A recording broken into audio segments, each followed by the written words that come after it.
అందరికీ మంచి కారు కొనాలి, సొంత ఇల్లు కొనాలి, వీలైనంత త్వరగా రిటైర్ అవ్వాలి అనే కల ఉంటుంది.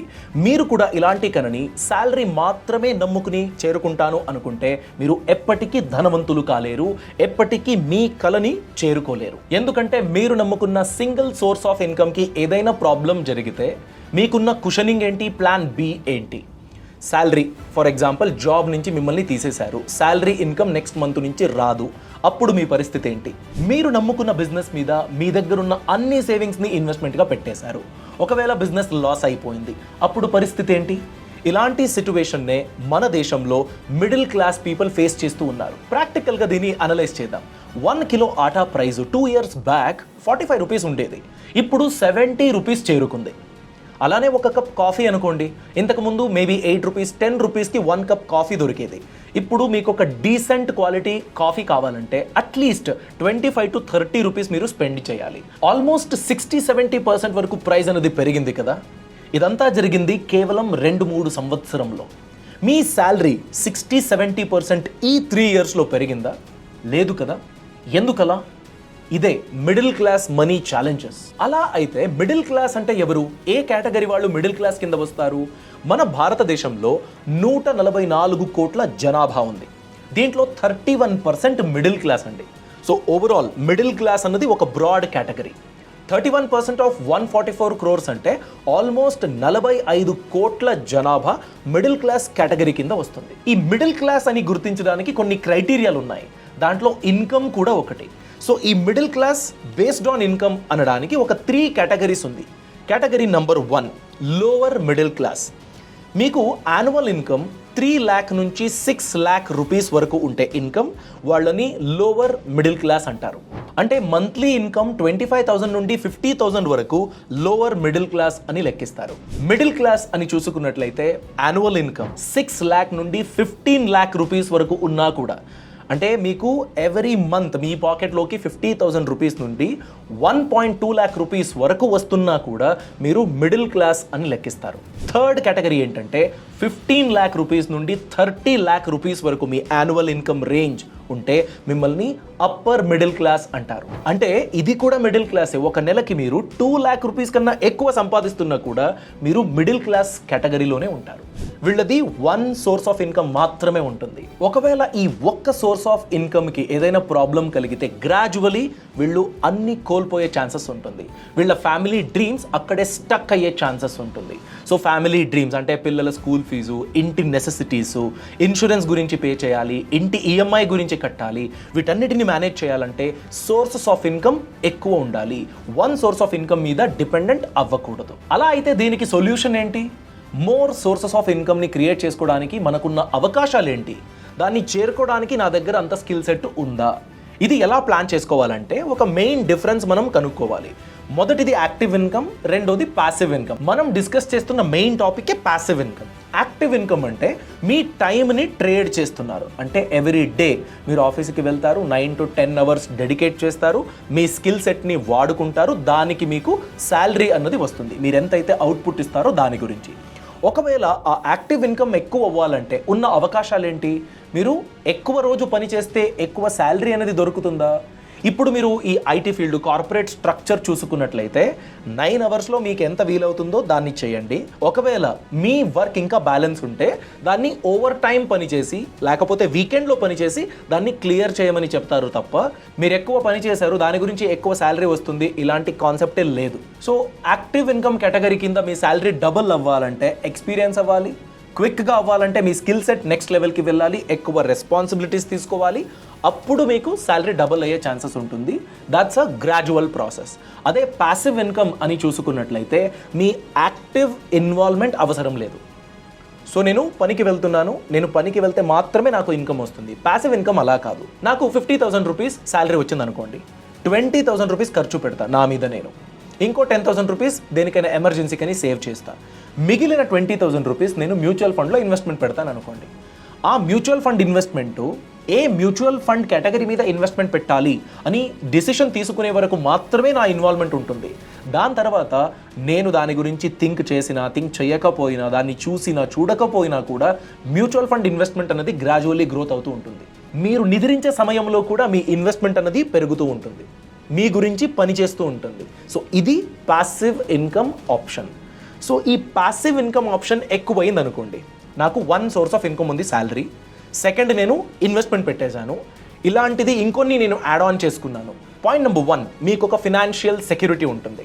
మీ జాబ్ పోయింది, మీ బిజినెస్ లాస్లోకి వెళ్ళింది, మీ ఫ్యామిలీకి ప్రాబ్లం అవ్వదు, వాళ్ళకు ఒక కుషనింగ్ ఉంది because of extra sources of income. Point number 2, me future గురించి సేవ్ చేయొచ్చు, మీ ఫ్యూచర్ గురించి ఇన్వెస్ట్మెంట్ కూడా మీరు చేయడానికి అవకాశం ఉంటుంది. శాలరీ వస్తుంది, శాలరీ ఖర్చు పెడుతూ ఉంటారు, అంటే మీ లైఫ్ పేచెక్ టు పేచెక్ నడుస్తూ ఉంది. ఒకవేళ సోర్సెస్ ఆఫ్ ఇన్కమ్ ఎక్కువ ఉంటే ఆ సెకండ్ సోర్స్ ఆఫ్ ఇన్కమ్ని కంప్లీట్లీ మీరు ఇన్వెస్ట్మెంట్ చేసేసి త్వరగా రిటైర్ అవ్వచ్చు. మీ రెస్పాన్సిబిలిటీస్, పిల్లల ఎడ్యుకేషన్, పిల్లల పెళ్లి, ఒక స్వంత ఇల్లు, వీటన్నిటి గురించి మీరు ప్లాన్ చేసుకుని ఒక 45 ఇయర్స్కో 50 ఇయర్స్కో రిటైర్ అయ్యి మీ ఫ్యామిలీతో హ్యాపీగా టైం స్పెండ్ చేయవచ్చు. లేకపోతే ఇమాజిన్ మీ regular expenses, vacation, health bills, medicine bills, rent pay చేయాలి, దీని గురించి ఒక కార్పస్ లేకపోతే మీరే ఎర్న్ చేయాలి 60 ఇయర్స్ ఏజ్లో కూడా అనే ఒక సిచ్యువేషన్ ఉంటే ఎంత హెల్ప్లెస్గా ఉంటుందో మీరే ఊహించుకోండి. సో అలా అవ్వకూడదంటే సోర్సెస్ ఆఫ్ ఇన్కమ్ ఎక్కువ ఉండాలి, ఆ సెకండరీ సోర్స్ ఆఫ్ ఇన్కమ్ని ఇన్వెస్ట్ చేయాలి. Third point, inflation. ఇప్పుడు 80 రూపీస్ ఎంఆర్పి ఉన్న ఒక ప్రోడక్ట్ని 3 ఇయర్స్ తర్వాత మీరు కొనుక్కోవాలంటే 100 రూపీస్ వరకు పే చేయాలి, కన్సిడరింగ్ ఒక 7% of inflation. But technically inflation చూసుకున్నట్లయితే 10% వరకు ఉండొచ్చు. కన్జ్యూమర్ ప్రైస్ ఇండెక్స్ అని మనం లెక్కించినట్లయితే దానికన్నా ఎక్కువ మనం పే చేస్తూ ఉన్నాము అనే ఒక సిచ్యువేషన్ ఉంది.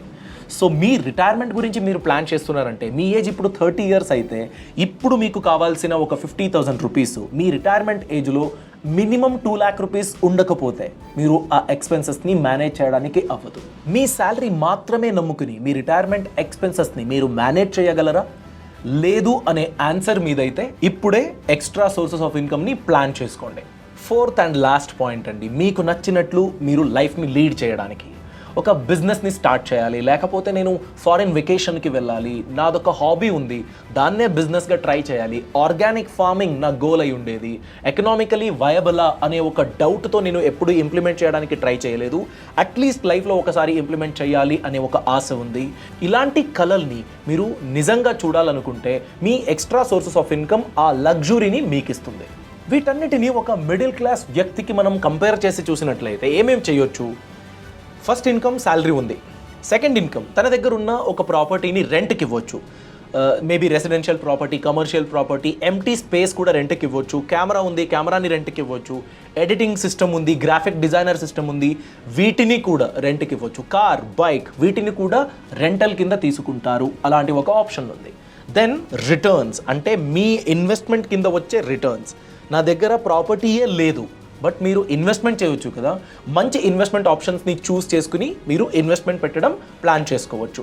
లాస్ట్లీ ఒక బిజినెస్, ఒక చిన్న బిజినెస్ని, అంటే బల్క్లో బై చేస్తారు, రీటైల్గా సెల్ చేస్తారు, ఆన్లైన్ బిజినెస్ చేయడానికి కూడా అవకాశం ఉంది. ఇలాంటి కొన్ని ఆప్షన్స్ గురించి మీరు ఖచ్చితంగా కన్సిడర్ చేసి ప్లాన్ చేసి ఇంప్లిమెంట్ చేయొచ్చు. ఇదంతా విన్న తర్వాత కొందరు అనుకుంటారు, ఇది చెప్పడానికి బాగుంటుంది, రియల్ టైంలో ఇది ఇంప్లిమెంట్ చేయొచ్చా అని. కాంటెంట్ క్రియేషన్ స్పేస్లో ఉన్నాను కాబట్టి నేను చూసిన ఒక ఎగ్జాంపుల్ని మీకు చెప్పొచ్చు. 4-5 సోర్సెస్ ఆఫ్ ఇన్కమ్ని ఆ వ్యక్తి క్రియేట్ చేసుకున్నారు. సో ఆ వ్యక్తి ఏం చేశారు?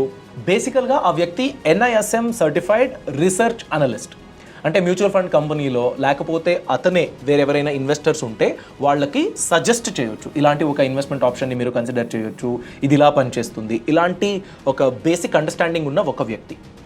ఇతను కాంటెంట్ క్రియేషన్ స్పేస్లో ఉన్నారు. First source of income freelancing ద్వారా అతనికి వచ్చింది. ఫ్రీలాన్సింగ్ అంటే ఏంటి? వేరే వేరే కార్పొరేట్ కంపెనీలు ఉంటాయి కదా, వాళ్ళకి మంచి కాన్సెప్ట్ మీద వీడియో రీసెర్చ్ చేయాలి, వీడియో ప్రజెంట్ చేయాలి, దాన్ని ఎడిట్ కూడా చేయాలి. సో ఈ మూడిట్లో మీరు ఏది చేసినా మీకు అమౌంట్ అన్నది వస్తుంది. బట్ ఈ వ్యక్తి 3 చేశారు, రీసెర్చ్ చేశారు, కాంటెంట్ క్రియేట్ చేశారు, దాన్ని ఎడిట్ కూడా చేసిచ్చారు. సో ఫస్ట్ వన్ ఫ్రీలాన్సింగ్ కింద అతనికి ఇన్కమ్ వచ్చింది. Second one investment and trading. బేసిక్గా అతను రీసెర్చ్ అనలిస్ట్, అంటే ఒక స్టాకు, ఒక మ్యూచువల్ ఫండ్ ఎలా పనిచేస్తుంది, ఎలా బిహేవ్ చేస్తుంది అది తెలుసు కాబట్టి ఆ స్కిల్ని ఉపయోగించుకుని ఇన్వెస్ట్మెంట్ చేశారు. ఓవరాల్ అతని యొక్క ఎర్నింగ్స్లో ఇన్వెస్ట్మెంట్ ద్వారా ఎంత సంపాదించాడు, ఫ్రీలాన్సింగ్ ద్వారా ఎంత సంపాదించాడు, దాని గురించి నేను పర్సంటేజ్ ఇస్తాను. థర్డ్ వన్ ఆన్లైన్ కోర్సులు, అంటే ఈ వ్యక్తి ఎలా అయితే కాంటెంట్ క్రియేట్ చేశాడో, ఎలా అయితే ఇన్వెస్ట్మెంట్ మరియు ట్రేడింగ్ చేశాడో దాని గురించి కోర్స్ని క్రియేట్ చేశారు. పే టు వాచ్ కాన్సెప్ట్ కింద కోర్సెస్ క్రియేట్ చేశారు. ఎవరైతే ఇలా మనం కూడా చేయాలి, నేర్చుకోవాలి అనుకున్నారో పే చేసి నేర్చుకున్నారు, ఇంప్లిమెంట్ చేశారు. Fourth source of income content ద్వారా వచ్చిన ఇన్కమ్. అంటే ఇతను ఎక్స్పర్టు ఇన్వెస్ట్మెంట్ గురించి, సో దాని గురించి యూట్యూబ్ వీడియోస్ పెట్టాడు, దానివల్ల డీసెంట్ ఇన్కమ్ అనేది వచ్చింది. ఇదే మెయిన్ సోర్స్ ఆఫ్ ఇన్కమ్మా? లేదు. యూట్యూబ్ ఒక బేస్ మాత్రమే. దాన్ని బేస్గా పెట్టుకుని ఎన్నో అదర్ సోర్స్ ఆఫ్ ఇన్కమ్ని క్రియేట్ చేసుకున్నారు. Finally brand integration, brand collaboration. కొన్ని బ్రాండ్ ఇంటిగ్రేట్ చేశాడు, కొన్ని బ్రాండ్ని ప్రమోట్ చేశాడు. వాటి ద్వారా కూడా డబ్బు సంపాదించుకున్నారు. సో ఈ 5 సోర్సెస్ ఆఫ్ ఇన్కమ్ ఉంది కదా, దీంట్లో ఎంత పర్సెంటేజ్ వరకు ఏ సోర్స్లో ఇన్కమ్ వచ్చింది దాన్ని ఇప్పుడు చూద్దాం. ఫస్ట్ వన్ అండి, ఫ్రీలాన్సింగ్. కార్పొరేట్ కంపెనీకి కాంటెంట్ క్రియేట్ చేశాడు కదా, దాని ద్వారా 38% ఎర్నింగ్స్ వచ్చింది. Second source of income stock market investment and trading. దీంట్లో 32% ఇన్కమ్ అన్నది వచ్చింది. థర్డ్ వన్ ఆన్లైన్ కోర్సులు. ఈ ఆన్లైన్ కోర్సు ద్వారా 16% ఇన్కమ్ జనరేట్ అయ్యింది. YouTube income 7%. బ్రాండ్ ఇంటిగ్రేషన్ మరియు బ్రాండ్ ప్రమోషన్, వీటి ద్వారా 6% ఇన్కమ్ వచ్చింది. అన్నీ కలిపినట్లయితే 99% అవుతుంది. మిగిలిన 1% ఈ వ్యక్తి బుక్ కూడా రాశాడు ఇతని యొక్క స్కిల్ గురించి, స్టాక్ మార్కెట్ ఇన్వెస్ట్మెంట్ ట్రేడింగ్ గురించి. ఆ బుక్ ద్వారా 1% ఇన్కమ్ వచ్చింది. ఇప్పుడు బుక్స్ నుంచి వస్తున్నది 1% కదా, ఎందుకు బుక్ రాయడం, దాన్ని వదిలేయచ్చు కదా అనిపించవచ్చు. బట్ బుక్ ద్వారా ఒక బ్రాండ్ క్రియేట్ అయ్యింది. ఈ బుక్స్ అన్నది మాస్ అపీల్ కాదు, ఇలైట్ ఆడియన్స్ని చేరుకుంటుంది. అంటే యూట్యూబ్ వీడియోలు చూసి అందరూ ఇన్వెస్ట్మెంట్ చేయరు. అదే బుక్ చూసినట్లయితే ఓకే నమ్మొచ్చు, డిపెండబుల్, ఇతని యొక్క బ్యాక్గ్రౌండ్ ఇదా, ఇతని యొక్క ఎక్స్పీరియన్స్ ఇదా అని ఇన్వెస్ట్మెంట్ చేస్తారు. ఒక బ్రాండ్ వాల్యూ క్రియేట్ అవుతుంది. దాని గురించే బుక్ రాయడంని కంటిన్యూ చేశారు, ఇన్కమ్ గురించి కాదు. సో ఇలా మీ స్కిల్కి తగ్గట్టుగా మీరు సోర్సెస్ ఆఫ్ ఇన్కమ్ని ఎక్కువ అయ్యేటట్టు ప్లాన్ చేసుకోవాలి. లేకపోతే ఎప్పటికీ ధనవంతులు కాలేరు, మీ కలలను చేరుకోలేరు. ఈ ఇన్ఫర్మేషన్ మీకు నచ్చినట్లయితే లైక్ చేయండి, మీ అభిప్రాయాన్ని కామెంట్ సెక్షన్లో తెలియచేయండి. Thanks for watching. All the best. Boss Wala. Be the boss.